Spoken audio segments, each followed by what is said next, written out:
All right, and here we are. We have Carmen Clonparens on the bottom with Burn, and then Caroline Pardee on the top with Rakdos Evoke. Looks like Carmen's mulliganing maybe to 5. I believe it's a 6-card hand, so does make sense. Caroline also on 6. This is not the hand you want to see, right? This is not the hand that contains the turn 1 power play of the scam creature, so Mhm. uh, not the range of the hands you are really looking for in the matchup, but I guess sometimes you have to do with what you get, so Yeah. instead, turn 1 Thoughtseize much less appealing against the deck that is all about going after your life total. Write that down. Write that down, Chad. That's going to come up later in the test. But yeah, Carmen as well, sort of having a less than stellar hand. Typically, you want one of those creatures in the burn decks, but just has all burn to the face today. Do you think that Mhm. changes with this matchup since the opponent gets on the board so much? It's, certainly if Caroline's gonna prioritize removal spells in her hand, then it does make sense to keep a hand with no creatures, right? And then that's like pretty nice uh, in its own right? If Hmm. all of your creatures would have been dealt with easily, especially if it was, through a Fury or a Scammed Hmm. Fury. But so it does seem like in this actual situation, Carmen's hand matched up pretty well against what Caroline has to offer. Hmm. Just Thoughtseize and removal spells. Orcish Bowmasters is not really too much pressure, so instead we're going to see Carmen have a good amount of time to cast all of the burn spells and target face with them. Yeah. And it seems like Carmen's really thinking, does she want to burn Caroline? Does she want to burn herself? Lots of decisions with the burn deck. Yeah, it's a tough one. Hmm. It goes with Caroline. All right. It's a pretty good choice, I think. So we do see a Swiss Spear drawn for the turn. Certainly. So it does make sense to, even if you assume creatures are not so good, as we just talked about a minute ago, it does make sense to convert them into as much damage as you can, as soon as you can right now, while Caroline is tapped out and the Swiss Spear can get in for 2 damage, and that's going to contribute to Carmen's plan. So Hmm. even if Swiss Spear dies immediately. Yeah. Yeah, and notably, Swiss Spear is putting Caroline down to 10. Carmen's got to assume there's a fetch or a shock somewhere, and that puts us to 9, which means we're only 3 spells instead of 4 spells away. So heads up play there. It looks like Caroline unfortunately drew a Thoughtseize. 2 is less than 4 Canister, but do you think she's going to deploy it? It's really rough, right? The ideal turn mana-wise, like if you want to be mana efficient, right? You want to pull the Delta, fetch Blood Crypt, pay to life, bolt the Swift Spear, Thoughtseize away the Borosham, but then you go to 5 life. It's really not comfortable against Baron, so Hmm. instead Orcish Bowmasters is going to ambush this Monastery Swift Spear, I guess. Yeah, maybe looking to ping and then block, but Carmen picked up Searing Blaze and a swamp there from Caroline, just really prioritizing her life total right now. This is an interesting exchange. Fetching a swamp is pretty heads up. You just kinda acknowledge that what you need to do is top deck Blackleaf Cleaves and just take no damage from your red mana. I like that play. It's Mhm. pretty nice. It makes sense. Mhm.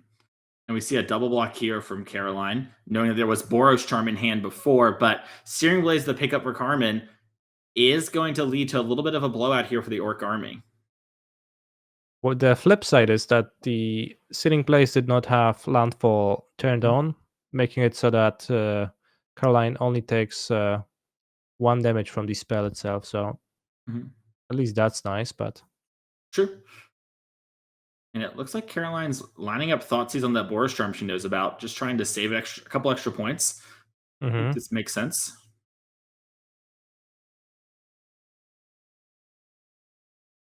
These spots are always so hard from these, scam decks or any deck really. When the burn player gets you down to these low spots, you have to decide, like, am I going to play a spell? Am I going to use my mana efficiently? Am I going to play my land tapped? It's so hard to navigate. Yeah, and you have to optimize the entire game. Like you have to map out the entire game to optimize the amount of turns you get your opponent dead in, Mhm. because every single turn you give them is just another top deck that, well, Yeah. gets you closer to death, just like this. Yeah, yeah, you are really fading the clock, and things like Burrow's Charm, getting you from that interval of 3 to 4 being the kill spell is pretty different. Things do matter. Alright, so what does Caroline have that, you're interested in bringing in if you were in her spot?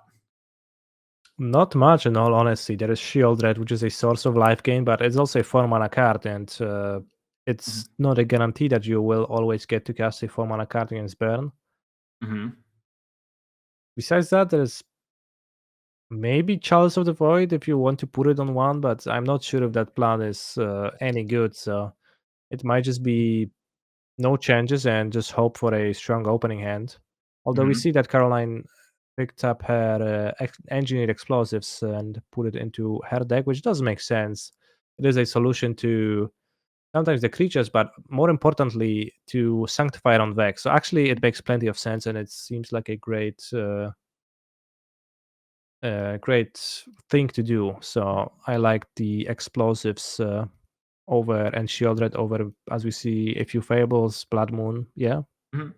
Yeah, Blood Moon not it's better than you would think against Burn, but still not exactly where it looks like Caroline wants to be. And yeah, like you mentioned, EE is great against Sanctifier and Vex, so head us up there. Carmen just took out four for sort of meh burn spells and brought in Sanctifier and Vex, sort of a repeatable shock in this matchup.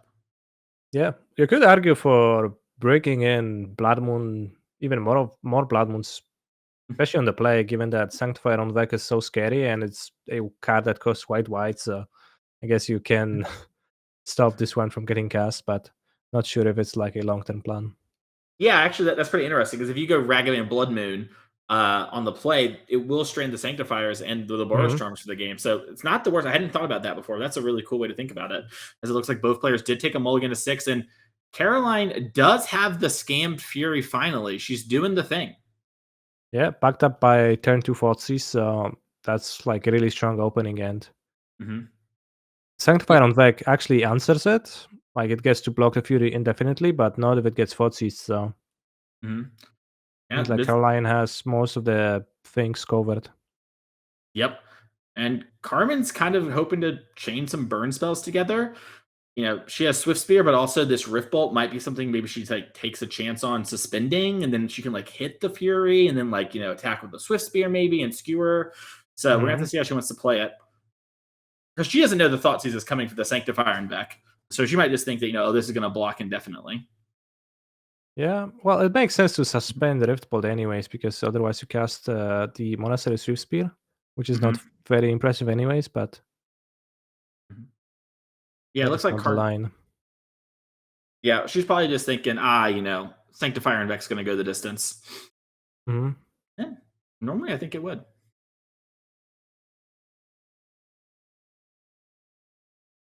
So from Carmen's position right now, you see that your opponent has one card in hand, the Scammed Fury, you draw a mountain.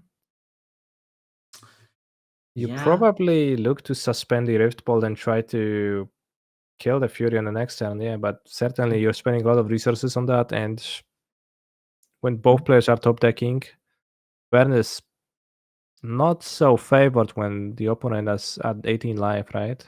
So, Yeah, if maybe Caroline was at less life, we could see it, and we're also seeing Carmen choose to make it really a race. She could have held back the Swift Spear to block and save 8 life, but she knows she has to get attacking if she's going to win because you can't win those top deck wars like you were saying. And oh my oh, wait, goodness, wait, wait, wait, wait. It's actually, oh, it's that one. Oh yes, it's no. actually Undying Evil.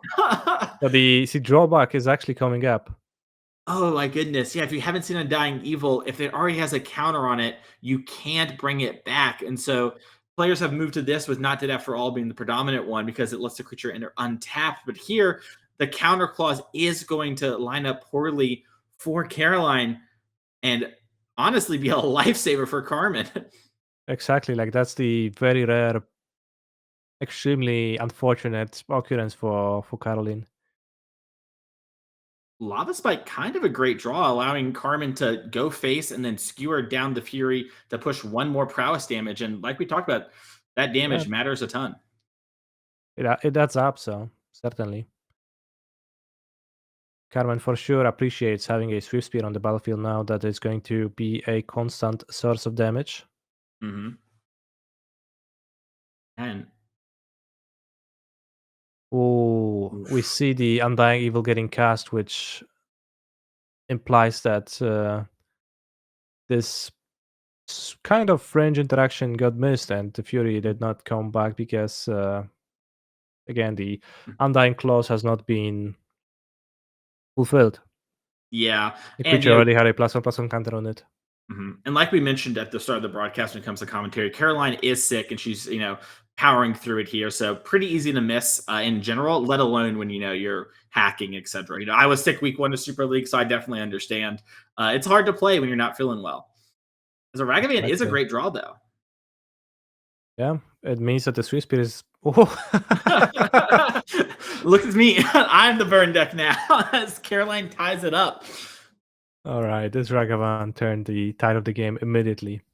Yes. I was about to say that it's going to make it so that Carmen now needs to defend with her Swift Spear, but that is no longer the case, and Yeah.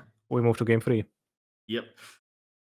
And Carmen has a burn heavy but mana intensive hand, and Caroline's kind of got a little bit of a mid-rangey Rakdos hand, but nothing super duper strong. When you're playing this scam deck, how much are you willing to mulligan, Kanister? Yeah, a lot. Hmm. I'm not sure if I would be satisfied with a hand like this on the draw. Orcish Bowmasters is a powerful card at times, but it is not necessarily great at handling the burn deck, right? Because it's just fairly slow Hmm. in that situation. So not excited about that one. I agree. I'm gonna say this: it's gonna line up nice against Sunbait Canyon, though. I dare Carmen to draw a card. I think it might not come to that with those Searing Blazes being ready to get rid of some of the creatures that Caroline deploys. I don't know, Canister. Caroline has 3 Orcish Bowmasters, and we have 2 Searing Blazes. Where I come from, giddy up. Fair.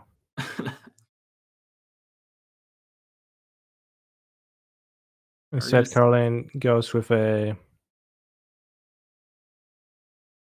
Oh, that's an interesting. Okay, it was a Borosham. For a second I've seen like I've noticed the Searing Blaze being highlighted, and I was about to be surprised, but that was just a mistake of my own perception. You're all good. And yeah, Searing Blaze off the top. Well, that's going to answer that. And now it makes Carmen have being land be a great draw when normally it's pretty bad for the burn deck. Yeah, so now both a land and a spell are great draws for Carmen. So that's a situation you often want to be in when you play Magic the Gathering, when all of your draws are great, right? Hmm. I really like this from Caroline. She's going to take a second. My opponent only has 3 cards left in hand. I'm just going to fire off a Grief as a mini Thoughtseize and just grab a burn spell now. No reason to wait any longer to try and get those undying effects. Exactly, makes perfect sense to play like this. And she's in this awkward spot, right? Skullcrack is 3 damage, just to the face. But yeah, the Searing Blazes she can maybe invalidate with things like Dothy if Carmen doesn't draw lands. Mm-hmm.